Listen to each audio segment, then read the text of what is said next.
લોકસભા મિશનને લઈને પીએમ મોદીએ 3 ઝોનમાં સભાઓ ગજવી નવસારીમાં પીએમ મિત્ર પાર્કનું કર્યું ખાતમુહૂર્ત।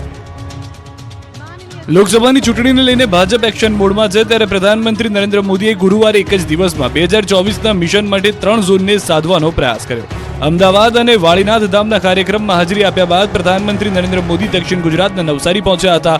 અહીં પીએમ મોદીએ સૌથી પહેલા રોડ શો કર્યો। પીએમ ખુલ્લા વાહનમાં સવારથી કાર્યક્રમ સ્થળ પર પહોંચ્યા।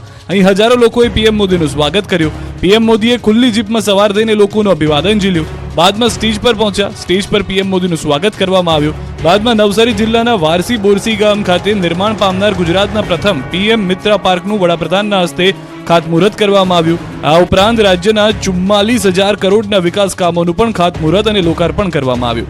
આ પ્રસંગે પીએમ મોદીએ કહ્યું કે સંસદથી ગલી મહોલ્લા સુધી એક જ વાત થાય છે, મોદીની ગેરંટી। પીએમ મોદીએ ખાતરી આપી કે પીએમ મિત્ર પાર્કથી સુરત નવસારીની તસવીર બદલાઈ જશે। પીએમ મિત્ર પાર્ક તૈયાર થતા જ આ વિસ્તારમાં 3,000 કરોડનું રોકાણ થશે। વધુમાં કહ્યું કે તાપી રિવર બેરેજ બનવાથી સુરતમાં વર્ષો સુધી પાણીની સમસ્યાનો કાયમી ઉકેલ આવી જશે। પૂર જેવી સ્થિતિને પણ પહોંચી વળાશે। તમને જણાવી દઈએ કે દેશના અલગ અલગ રાજ્યમાં 7 જેટલા પીએમ મિત્ર પાર્ક બની રહ્યા છે ત્યારે ખાસ કરીને ગુજરાતના દક્ષિણ વિસ્તારમાં બની રહેલા આ ટેક્સટાઇલ પાર્કથી રહેણાંક નવસારી શહેરનું મહેણું ભાંગશે અને નવસારી પણ ઇન્ડસ્ટ્રીયલ હબ બની શકે છે। 1142 એકરમાં બનશે પીએમ મિત્ર પાર્ક। આ પાર્કથી સુરતનું અંતર 55 કિલોમીટર હોવા સાથે 66 કિલોમીટર એરપોર્ટ છે। નવસારી શહેર 30 કિલોમીટર છે। દેશ માટે આ એક અનોખું ઔદ્યોગિક મોડલ હશે।